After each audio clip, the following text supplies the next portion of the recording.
இடை வலிக்குது அங்கங்கே இடைவெளி விடவா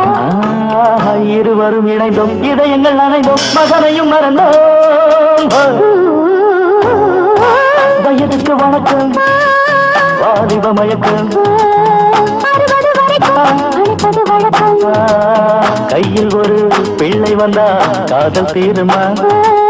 முத்தமிட்டால் தங்கம் என்ன தேண்டு போகுமா இனி என்ன தனிமை இவன் உண்டல் அடிமை